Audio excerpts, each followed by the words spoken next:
Welcome to the Love Lab Podcast, a safe place to get real about sex. Whether you're a man, woman, single, or couple, this is the show for you. We are your hosts, Kevin Anthony and Céline Remy, and we are here to guide you to go from good to amazing in the bedroom and beyond. All right, welcome back to the Love Lab Podcast. This is episode 185, and it is titled 25 Life-Changing Hacks for Couples. So we are going to give you hacks for your relationship, hacks for your sex life. They are basically a lot of the things that you and I do, but there are also things, some of them that, we've learned from, just years of working in the field. So it is a fantastic list. If you could actually do every one of these, you would have a spectacular relationship, guaranteed. So take out your notebook or whatever you like to write on, because you need to remember this, or, listen to the show over and over. And make sure you share this episode with as many people as possible, because we want everyone to experience great love, great passion for a lifetime. I'm excited. To be honest, we were on a roll and we stopped at 25. It's not an exhaustive list. We also tried to do a few different things. You will hear things that we do talk about a lot because, there are things that need to be said over and over. And since we learn through repetition, that's one of the way that it works. But we also try to give you little things that may not be like the first things you think about. So hopefully you'll be surprised and learn a few new tricks. There are plenty of new things on here that you've probably never heard. Teach an old dog a new trick? That is a myth. You can absolutely teach old dogs new tricks. Well, that's what we're about to do for everyone listening. You might be a young dog, though. All right. Might be a down dog or a doggy style. Let's give a big shout out to our sponsors before we get too crazy. So if you want to join the secret club of men who are great in bed, then check out Power and Mastery at powerandmastery.com. It is the most complete sexual mastery training for men. Whether you want to have harder erections, last longer, increase your sexual skills, there is something for you at powerandmastery.com. So make sure you visit the site after the episode. The link will be in the description below, or simply go directly to powerandmastery.com. Okay, so these are not in any particular order. No. We just sat down and brainstormed a list. Céline was on fire. She was adding them so fast, like I was trying to skip down to the next line in the shared doc, and I was like, wow, I can't even keep up. You're so on fire. So yeah, no particular order. We're just going to kind of go through them and give you kind of an explanation of what each one is. So let's start with the first one. Number one, greet each other with love. And that's really how this episode came to be, because I noticed this morning, at this moment, we're not waking up at the same time. I have a different morning routine that I do something by myself that takes me like 45 minutes. And so instead of I was like, how can I fit this in my schedule? What I decided to do was to just wake up earlier, and I just put on the alarm clock, go as quietly as I can, like a little mouse. Often I wake up just before that, so I try not to wake Kevin up, and then go downstairs and do all of my little ritual. And what I noticed is when Kevin comes downstairs later, it's like, we're like, good morning, love. Hi, how are you? And I was just realizing how amazing it was to be greeted with love. And I realized that it's not always how I grew up when my parents greeted each other or other people that I know. Granted, I know not everybody's a morning person, but there's something so special. You're not. I'm not a morning person. And you greeted me with love. So the concept of that is really, when you see your beloved, let that love show through your eyes, communicate with through your mouth, and like seeing each other and have that excitement. I sometimes, we're back to the dog and doggy analogy, but I sometimes compare that to, when you have a dog, the dog is always happy to see you. When you get home, the dog's wagging its tail and is like ready to jump on you and love all over you. Every time you come into a room, the dog is like, oh my gosh, you're here. I'm so excited you're here. You're my playmate. Think about that attitude and show up like this for your partner. Yeah. And so, this morning we come down, we say good morning, A little kiss and hug. Exactly, a little kiss and hug. But we also do that every time somebody comes home. Yes. That's kind of one of the rules in our house is if somebody's out and you come home and the other person's home, you stop whatever you're doing, within reason. Obviously, if you're in a meeting or something like that, like you can't, hold on, boss, let me write out, but otherwise we go out of our way to make sure that we greet the other person. Okay, let's move on to number 2. Share appreciation. If you have been listening to the Love Lab for a while, you know that we are big. We've been talking about this for years. This is one we talk about a lot. But why do we do that? It's because it's so works. Important. Exactly. Because it works. That's why. Super important to share the things that you appreciate about each other on a regular basis. Here's the thing. A lot of times, this is true for guys, maybe not as true for women, but a lot of times we think these things, but we don't voice them. So we might think, wow, she looks really good in that outfit today while we're in the middle of doing something, but we don't stop and take the time to say, oh yeah, I'll tell her later when I'm done with this thing. And then we forget, right? And later never comes. Right. Later never comes. And then she won't come. Because you forgot to appreciate her. Well, remember, appreciation is lubrication. We say communication, but yes, appreciation is also lubrication. So, just the idea of just the little things. If you notice her hair, if you notice her outfit, if you're appreciative of the fact that she made a nice meal, or on the other side, if you appreciate the fact that he took all the trash out, or he fixed the thing around the house that was broken, or he picked up the clothes that are normally on the floor, whatever it is, make it a point to voice those things and let the other person know that, you know what, you noticed. And it makes a difference to you and you appreciate it. And little tip for the women who are like, well, he doesn't give me appreciation. Don't just wait until he does it. Ask for it. And you ask him, I always ask him, give me 3 things, 5 things, 7 things. I mean, sometimes I give me 17 things if I'm really crazy. But the whole point is rather than waiting and thinking, oh, he's not giving me what I need, or he's not appreciating me, ask for it. And then it's literally going to create a new habit, and it's a new game. And it's a game we play all the time. We try to play it every single day. And if it's more important to her than it is to him, like it is in our relationship, then I often receive it more than Kevin does. But I also make sure to appreciate him in many ways that work for him. All right, let's move on to our number 3. All right, number 3, sleep naked. All right. First of all, I hate sleeping with clothes on because less now because I've been focusing on not moving as much, but I tend to move a bit when I sleep, so I get all tangled up in whatever clothes I'm wearing. It's just freaking uncomfortable. But the point about sleeping naked isn't so much about your comfort level. It's about sharing that skin to skin contact as you cuddle and as you maybe touch each other when you wake up in the morning, and you've got access to all the right bits. And it really, really, really creates an atmosphere that leads to more cuddling, more touching, more fondling, more turn on. And the cool thing too is that it brings it to normal to be naked, and that just touching each other doesn't have to always lead to something else. Yeah, that's because for a lot of people, they're like, oh, if she's naked and we happen to be naked together, then it has to go somewhere. Well, yeah, this is a big misconception about being naked. And this is what people who don't understand things like nude beaches and all, and want to ban everybody from, because you're naked, that must mean you're all having sex. No, being naked has nothing to do with sex. It just so happens that to have sex, you have to get naked, or at least partially naked. Just a hole. But that's all you need. Just pull your fly down and watch out for the zipper. Naked has nothing to do with sex. This is just as simple as that. So yes, there's no expectation that just because you're naked, you're going to have sex. Maybe you will, maybe you won't. But we will say this. We talk a lot about the constant state of arousal. This is one of those ways that you can create that constant state of arousal. The more naked you are, the more turned on you are. I mean, that's true. Especially when it's warm out. That's one of the reasons why I love summer, because you'll be walking around either naked or like hardly wearing anything. And it's just every time I see you walk by, you could be mopping the floor and I see you go by, I'm like, sexy piece of meat. I want it. Let's move on to a number 4.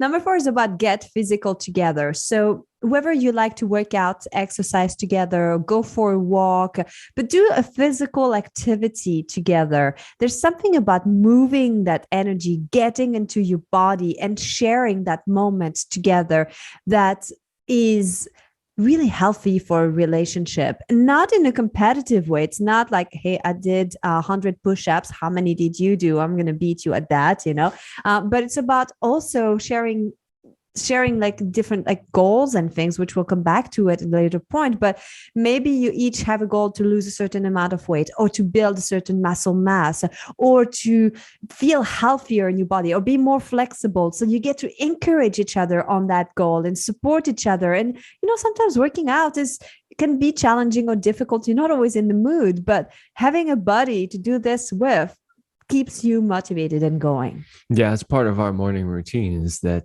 one of the things we do every morning is we work out together in our little home gym. So we do. It's great. And in summer, it's naked. That's true. That's true. It TMI, is. TMI. Sorry. Constant state of arousal. All right. Number 5 on the list, meditate together. This is actually a really great practice. I mean, meditation itself is a great practice. And, I don't think we have enough time really to talk about all of the benefits of meditation in this particular episode. But not only is it amazing for you for many, many reasons, it's really great to do it together. Well, and here's why, if you're not doing it, you want to do it, because you might be thinking, yeah, okay, these hippies, like, I don't want to join that. Come on, they can do it on their own. When you make lovemaking is better when you're present, when you're able to be in the moment, when you can get out of your head. But the process of getting out of your head is a habit that you create every single day by learning to tune out the thoughts and connect with your body, with just being present. And it doesn't just happen by accident. Through meditation, you develop that practice. You do a daily practice, whether it's 5 minutes, 10 minutes, 20 minutes, half hour. I don't care. It doesn't matter. It's through regular practice of showing up to be present, observing your breath, or whatever you're doing, or listening to a mantra, a guided meditation, whatever you like. There are so many different styles, but it teaches you to get out of your head, to tune out the thoughts so that you can become more present. And mindfulness makes sex better. It 10x it. Yeah. So, if you ask women what is one of the number one things that they want during sex, it's a man's presence. And if you ask anybody, a man or a woman, what one of their number one challenges is during sex, it will be getting out of their head. Yes. Always is. We've worked with thousands of people at this point. It's nearly everybody has some challenge getting out of their head and getting into their physical body and really present for the sexual act.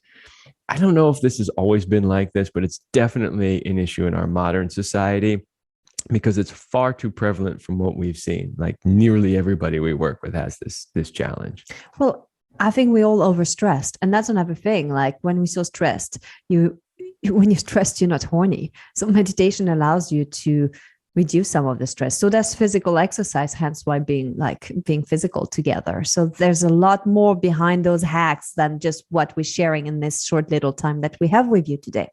All right, let's move on to our number 6. It's about cultivating your own passion. While you are in a coupleship and it's amazing to share everything together, it's still important to keep your own individuality. So having a relationship is about creating interdependency, not codependency. So it's about having the things we do together, but having the things that feed me. What is it? What are your passions? I don't care what they are. Good. Give yourself time on a regular basis to feed your own passion, because when your cup is full and you're flowing with this creative energy, with these juices, you will feel happier, you will feel hornier, and it will leak into your relationship. No, not only that, it's more attractive to your partner. In fact, I just did a video on this on YouTube not too long ago about the fact that men have to be passionate about something, because that passion comes through in who you are in your relationship, and it's very attractive to women. If women see you and you're like, there's nothing really about life that I'm all that excited about. I don't really have any hobbies I'm passionate about. And it's like blah, totally unattractive to a woman. But if a man is like, I am absolutely passionate about restoring old cars, and she's like, I don't give a fuck about old cars. She doesn't care about that. But what she loves is the fact that you're passionate about it. Because if you're passionate about something, then she knows that you can be passionate about her. Ooh, and it works both ways, by the way, just to be clear. All right, I love number 7. You want number 7? I know we're going back and forth. Now you can go for number 7. I still love it. All right, number 7. The person who cooks doesn't do the dishes. Oh yeah, you do love this one because you love to cook, and then I got to do all the dishes. Yeah, Well, okay, so we're joking and we're laughing, although we are being serious. That is often how it works in our relationship. The point is to not put all the burden of a daily task on one particular person. So if somebody, has the task of doing all of the cooking, while the other person's probably on their cell phone or doing whatever it is they do, then when the meal is over, then the other person gets to rest, and then you get to, do the dishes or clean up the counters or whatever it is. And so you're sharing the load. We're going to talk more about that when we get to the end of the list, and we talk a little bit about keeper roles too, because they're somewhat related, those two. All right, we'll come back to that. Number 8, if you can, we know it's not possible for everyone, but have your own separate room that you can close the door and lock if you want to, but having a space that you call your own, having a space that you can decorate for yourself, the man she cave. shed. Exactly. I don't care how you name it, but it's whatever. Like, this is like your space, and it doesn't mean the other person can't go in it. You can invite your partner in it, but it's something very special if you can have a place that is yours and where you can do anything that you want. Yeah, and if you don't have a big house, you can do double duty. I mean, we literally filmed this show this is my man cave / studio / guest bedroom. Like, it does kind of everything, but that's why my guitars are all hanging on the wall over here, and there's other music equipment that's off the set that you can't see. And this is my place where I come to just play music, sometimes read a book, watch a video or something like that. It's just kind of my little getaway space. And we don't have a huge house, so we don't have a bunch of extra rooms. I don't have a whole basement I can turn into my man cave. But how often do we have guests? Not that often. How often do we record videos and podcasts? Well, we do pretty frequently, but it's only for an hour or two here or there, and the rest of the time I get to use it as a man cave. Yes, and it works. It's, if you don't have a full room, have a corner in a room, have a place where you can have your own altar or something special that's dear to your heart. All right, number 9. Thank each other for everything. This is, again, somewhat similar to appreciation, but it is different, right? Because in appreciation, you're saying, hey, I really appreciate that you did so and so, blah, blah, blah. Okay, that's great. But in this one, it's more of like, oh, you put that thing away that I left on the counter. Thank you. Thank you for being you. Thank you for being amazing. Thank you for making my life easier. Like, it's just that. Thank you for having such an amazing penis. Could be that too. Exactly. It works. I mean, as you can see, it's, you don't have to stop. Well, the cool thing about this is sometimes when I teach men in coaching, like the appreciation, we call it the appreciation game, but the practice of that. Sometimes they go, I got to think about things and I got to come up with a thing. And first of all, I tell them it's not that hard. And I show them all the different ways in which they could find stuff. But this is even easier than that. You don't have to think of anything. If the person did anything even remotely, cool, just say thanks. Like you walked in and you walked out of a room and you forgot to turn the light off and they turned it off for you. And you're like, oh, hey, thanks for doing that. And the thing too, in the thank you, if you can make eye contact and just like take a half a second to just, I see you and I love you. That might lead to sex. It might. Number 10. Don't wait to be in the mood. Create the mood. So you've probably heard us talk about this. The misconception is we've got to be in the mood to have sex and we're going to wait until both of us. And it happens that all the planets are aligned at the same time. And basically it happens about never. And so the idea is that you don't wait for that. You create the mood. And we have lots of other hacks and tips and techniques and episodes on how to make that happen. So scroll into the Love Lab podcast show to find episodes that cover that subject, but really understand that it doesn't matter whether or not you are in the mood. You just need to choose to do something about it. This is huge. This is one of the biggest sex life hacks that you will ever learn. I know it sounds simple and you're like, but I thought I needed to learn the triple tongue twist, nipple, blah, blah, blah. But no, this is probably one of the biggest sex life hacks ever, because too many couples, someone's like, I'm not in the mood. Who cares if you're in the mood? Here's the thing too about women is most of the time they don't start out in the mood. I mean, this is really true. Like they got way too much going on in their head, especially if they're a mom or if they work, which is basically every woman. She's either a mom and or she works, right? Especially in today's day. And it's too much going on in her mind. Like it's and some moments reverse, like we don't feel the desire and the arousal until we are like we realize it later. So it's like you gotta really like give, like if you know that about yourself, understand that somehow your brain and your body connect differently, and you just have to wait it out. And then suddenly we'll all click and you're like, oh yeah, I was aroused or I was open, I just didn't really realize it. See, for guys it's the other way around. Like we're horny, we get a boner, and we're like, oh yeah, all right, let's do it. But for women, totally different. They don't feel that desire first. You got to get moving first, and then the desire comes in. I wouldn't say every woman, but a lot of women. And not every time either. Yes. Remember, women are constantly changing and flowing, but that is a relatively true generalization. Yes. All right. Number 11. Don't share constructive criticism. Oh, yeah. This is a good one, too, because honestly, there's really no such thing as constructive criticism. There's criticism. That's all you hear. That's exactly the point. You said it right there. That's all you hear.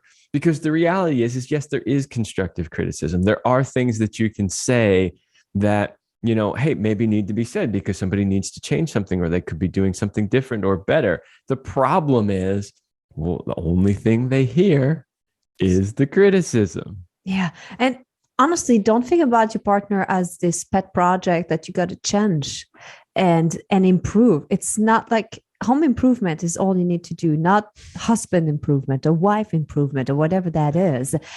Don't focus on that. Honestly, change happens better by appreciating each other.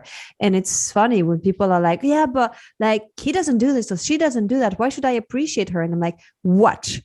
When you have a kid or a partner, it doesn't matter. When do they change? When you nag them about the socks they left on the floor, or when you tell them, I just really love it that you started picking up your socks more often. It's positive reinforcement versus negative reinforcement. And if we're talking about children, they've done studies on this, which one works better, and the positive reinforcement always works better. The problem with negative reinforcement, we don't have a lot of time to go into this, but it only motivates people to a certain point. In other words, it motivates them just far enough to not get yelled at, but it doesn't really create any lasting change because all they want to do is avoid the punishment. Whereas if you do it the other way around, it actually will create some lasting change because they want to always be in that place of like, I did a good job. All right. We're getting like about halfway through, so we're going to keep moving. So we've got number 12, apologize when you are wrong and then let it go. A simple, I'm sorry, a simple, I apologize, and then both letting it go. But being willing to acknowledge I was wrong, I made a mistake, I'm sorry, or I apologize goes so long. If you were watching the video, you probably saw me like my head going down and shaking. I was in a relationship in the past with somebody who literally, she could not apologize for anything ever. Like, there's a lot of times where partners won't apologize for little things, but if they know they were really out of line on a big thing, they'll apologize, So that's better at least, because at least on the big things, you get some acknowledgement that, yeah, I fucked up, But I had, I'm not going to say a name, but I had a relationship. She could never say she was wrong ever. She could never, ever apologize. The best you could get, like if you had hands down 100% proof that what she did was absolutely wrong, like no gray areas at all, like black and white, you fucked up, she would just go silent. That was the best I could get. If she didn't argue back with me, I knew she got it, that she realized she had fucked up. Yeah. But the problem is, it's terrible, is because it builds up massive resentment. Because even though I know that she's realized that she did something wrong, because she's just gone silent and she's not arguing with me that, no, I really did it right. Like, that was how I always knew. Once she knew that I was right, she would just go quiet. It still would nag at me. Like, why can't she just say, I'm sorry? Yeah, it's simple few words. You heard the saying, right?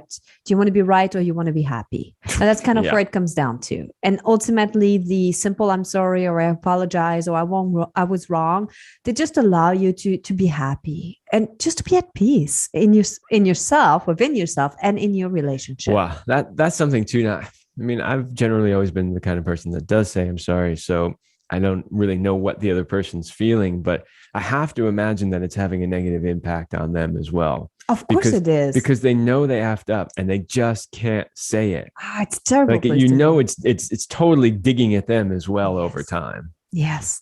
All right, let's take a quick break here for another little invitation to you, our dear listeners. If you are a committed couple and you feel stuck in a rut and you love, by the way, all of the life hacks that we are sharing with you, we've got way more than the 25 that we have put together here. And we can help you bring the passion back between the sheets, have great sex, and move out of the average couple into the power couple that you are. So if you give us 90 days, we'd like to invite you to join us into our highly sex power couple platinum program, and we can help you to be synced up sexually and have more passion and purpose in life. So go to CelineRemy.com/passion to learn more about our program. We can't wait to work with you.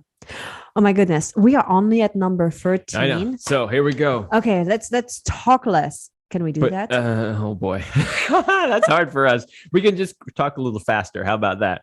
Number 13, always expect that your partner is doing their best. This is a good one because a lot of times we just get annoyed at people for the things that they do, and we never stop to put ourselves in their shoes and think about, wait a minute, what's going on in their life?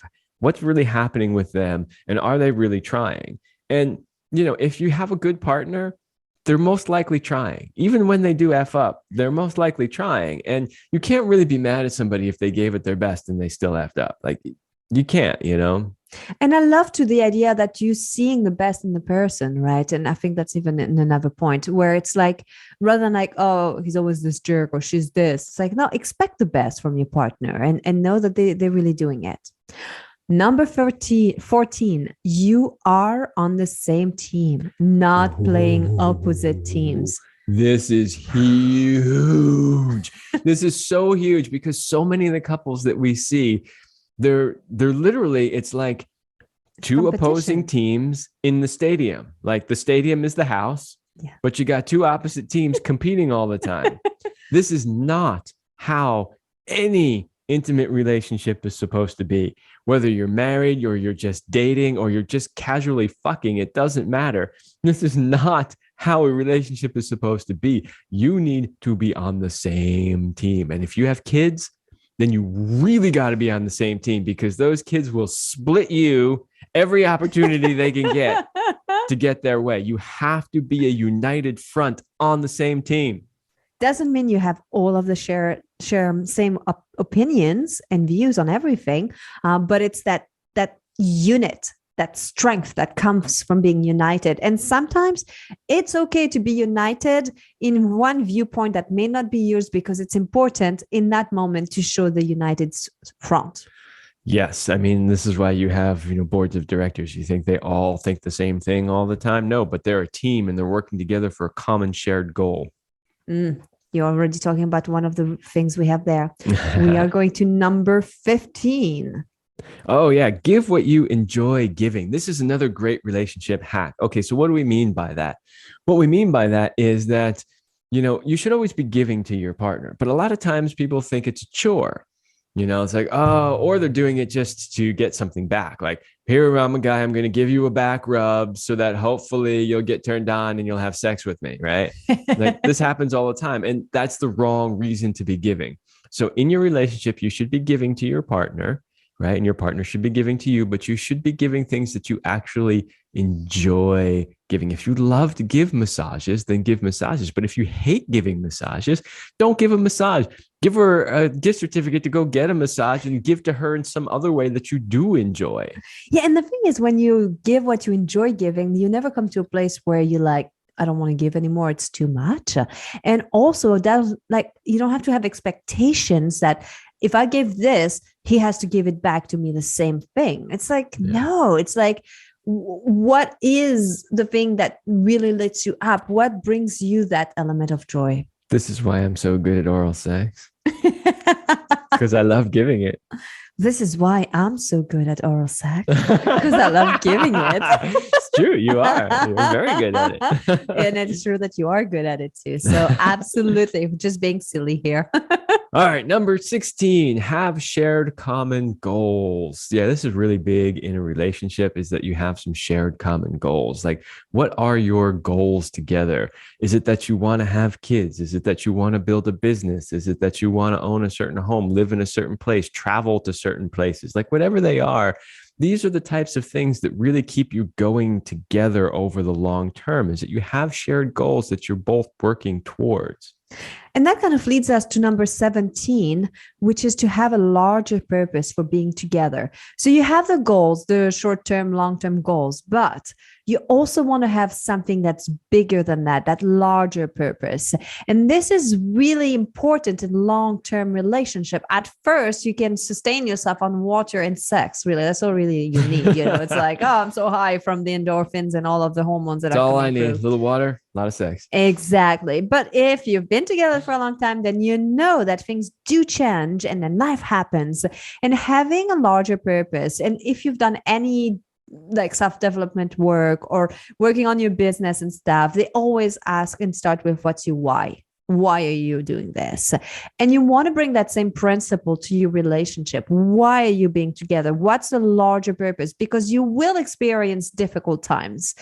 And that deeper why, that deeper reason is what makes you stick together even when things are tough. And it's got to be a good why, because seriously, because couples that have been together for a long time, sometimes the why is because I don't have any money and I can't not be here. This is what women think a lot of times when they're stuck in relationships they don't like. Like, well, why are you in this relationship? Well, because he's a good provider. Because I raised the kids all these years. I don't have a degree and I don't have any job experience and I can't really leave. And I'm kind of like, that's not a good why. A good why could be, maybe you've been together for a number of years, but you both agree that you really want to not only have children, but raise awesome children. Like, that's a shared common goal that you have, to raise little human beings and turn them into good people. Like, that could be it. It could be you want to build a business together. It could be that just the fact of you being together is adding more positivity into the world. Yeah. We had some friends that was how they decided whether or not they should stay in relationship or not. They said, as long as us being together brings more good into the world than not, then we should stay together. But that was what their shared goals. Like, they wanted to positively impact the world by being together. After about a decade or so, when they realized that wasn't really happening, they said, you know what? We still love each other and it's all great, but we're not having that impact anymore because of the way we're relating together. And they chose to separate. But that's a great shared common goal. Okay. Number 18, have a date night. Oh, we talk about this all the time. We can go by this one pretty quickly because and we just did a whole show on it just a few weeks ago. You can go back to listen to like why you should have a date night and all of these things, because we talk about it for 40 minutes. So. You should definitely listen to it. If you weren't sure, you will be by the time you finish that episode. Number 19, commit to regular sensual time. And we wrote sensual times, not just sexual, but to time where you are naked together, playing with each other's bodies without expectations. Ideally, it would be nice to have some sex because ultimately, I mean, that's what it is to be in a relationship with somebody. Otherwise, you're just friends. So, but every relationship is different, but committing to regular time that you cultivate, whether you call this your tantra time, your sex time, your sexy time, like I don't care, but it's about putting energy into that part of your relationship because it's so easy to get lost into all of the different roles that you play. I am a mom, I am a lawyer, I am this, I am that, and then it's like, oh yeah, I'm a wife, and then it's like, oh yeah, we're lovers. We're lovers. What's that? Like we totally forgot about that. So you want to have that and commit to that time regularly. And I know for some it sounds not sexy to have to write it down and to put it into the calendar, but our lives, we live by our calendars. If it's not in our calendars, it doesn't happen. And so if you are noticing that your sex life is not happening the way you want it, then start by putting it on the calendar and start there. And then little by little, you don't have to go to penetration. Just go for like naked massages or oral sex or just sensual touch, and then see if there's anything else that can come from it if you want. Okay, number 20, have keeper roles. This is somewhat similar to what we're talking about with the dishes versus the cooking, but there is a distinction here that is different.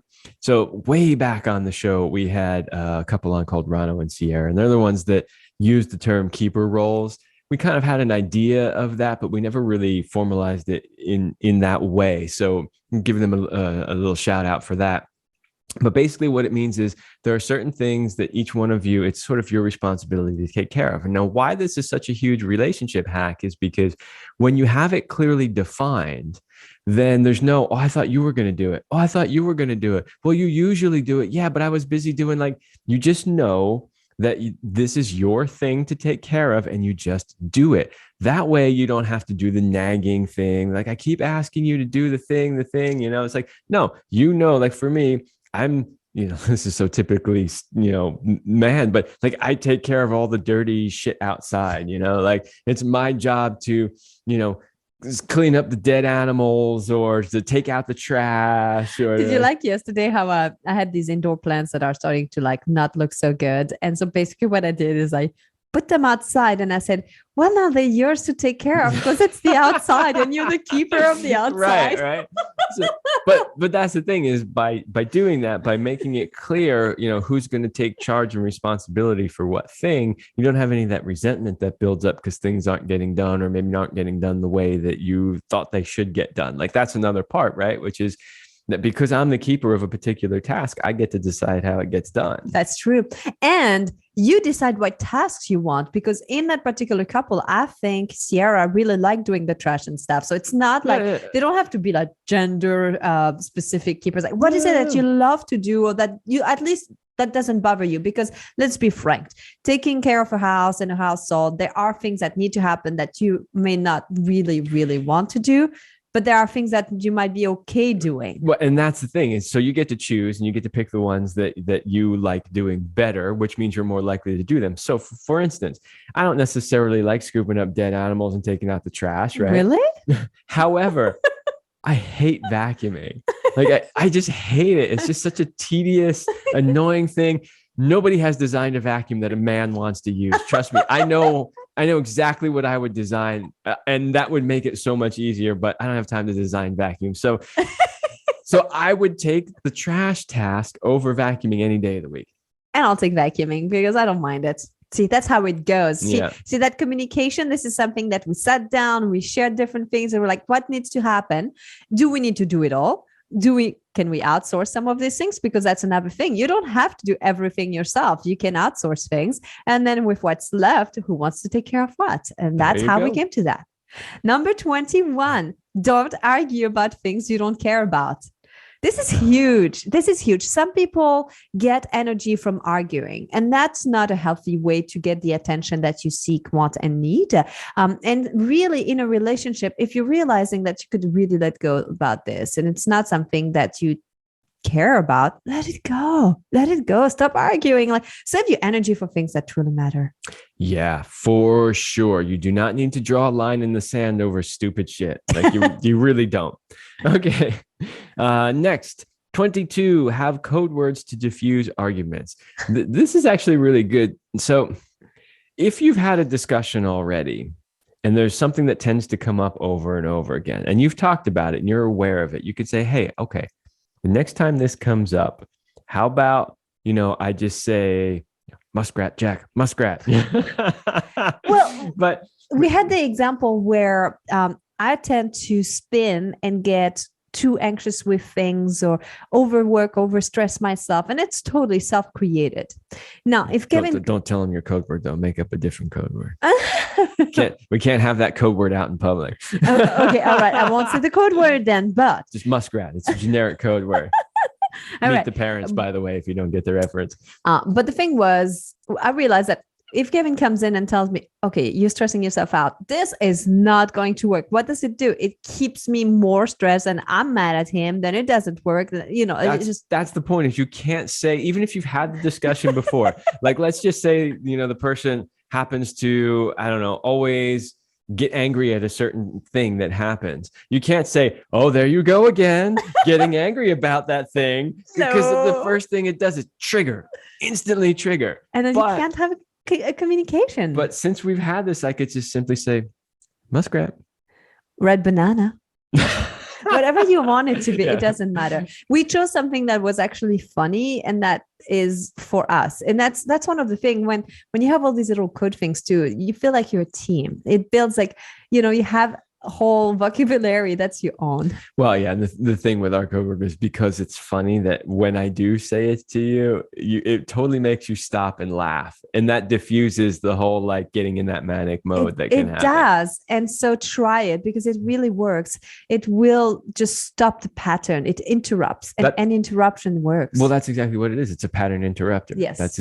I mean, technically from a psychological point of view or NLP point of view, it's a pattern interrupter. So, give yourself permission to go crazy on that. All right, we're coming to our last few ones here. So number 23, this is a little bit more maybe for the guys, but for the women, for the men, but have a honey to-do list so you don't have to nag him.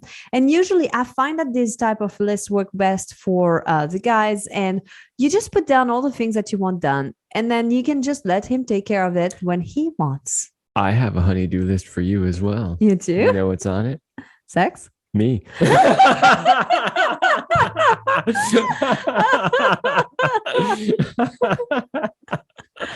And I take good care of my list, and I make sure I do it often. That's right.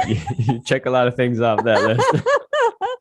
But again, the whole idea is that you have to learn to let go. You have to let the other person be who they are and do things in their own timing, even if it's not your own. That's one of the things that you have to learn in a relationship.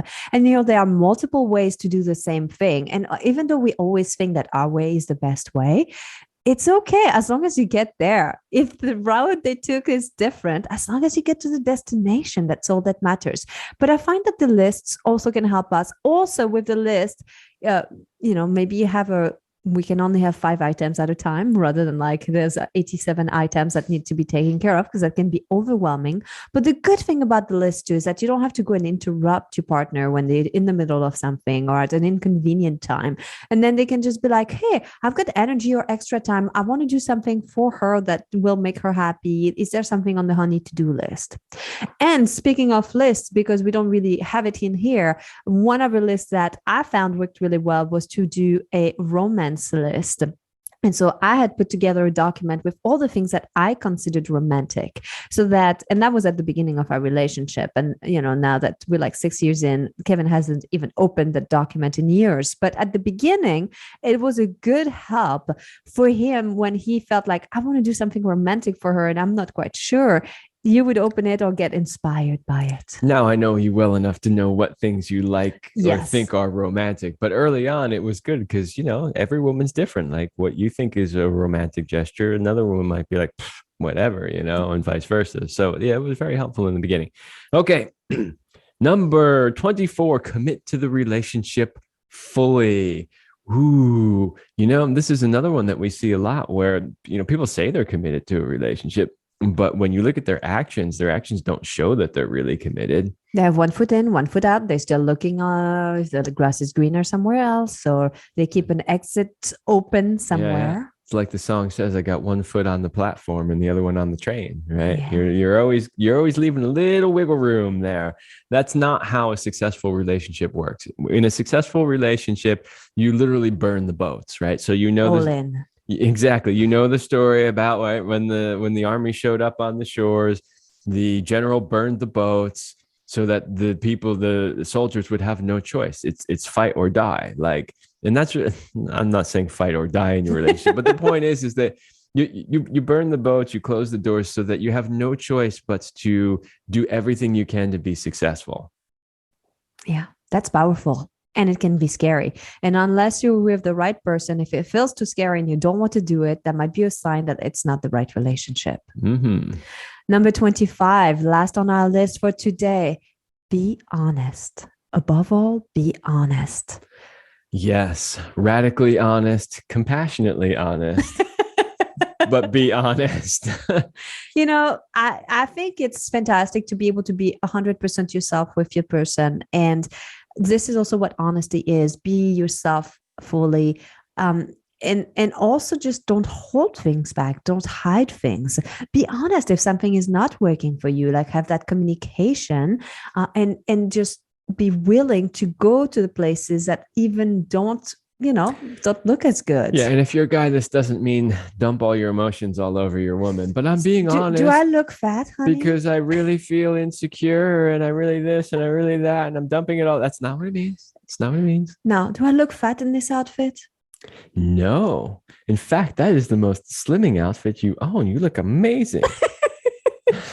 Is that what we're talking about being honest? Okay, that was a little bit of a joke, but guys, seriously, if a woman ever asks you if she looks fat, there is only one right answer to that question. No. Well, I don't know. It's a good one. We had made a video years ago. I remember that. No. You cannot say she looks fat. No, you're right. You can't say she looks fat, but you could say this is not the most flattering outfit. You could say that. And that's honesty. That's about as far as you can. You cannot say she looks fat. You could say, you know what? That's not my favorite outfit on you. I like the other one that you wear a lot better. Yeah, and you look so sexy in that one. Yeah. I'll rub it in a bit. Yeah. So honesty all the way. Is my penis too small? Well, honey. I really like that dildo, that 10 inches dildo that we bought.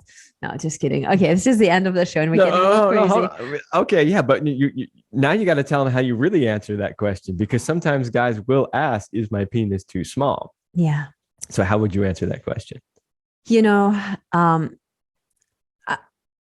I would share all the ways that I'm satisfied with the penis. Okay, that's a good start. So first of all, I mean, you've had a range of different sized penises. If this is truly the smallest one you've ever had, then you can simply say, like you just said, which is, here's all the ways, that it works for me.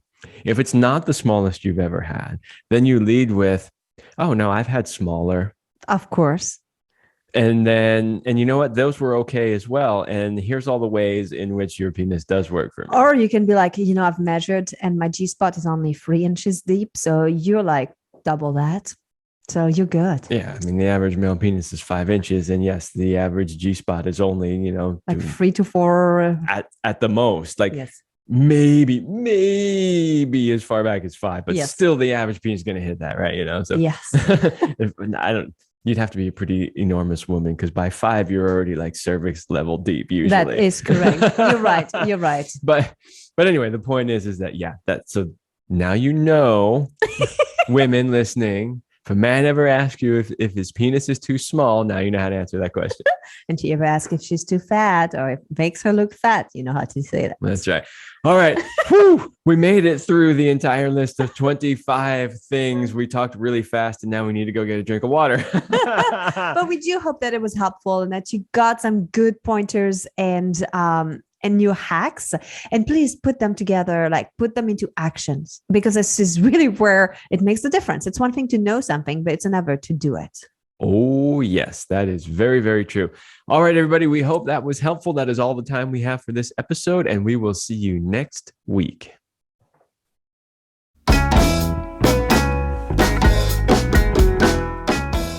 We hope you liked this episode of the Love Lab podcast. If you enjoy this show, subscribe, leave us a review, and share it with your friends. And for more free, exclusive content, join us in the Passion Vault at celineremy.com/vault. That's CELINEREMY.com/vault. Thanks for listening. And remember, you're amazing.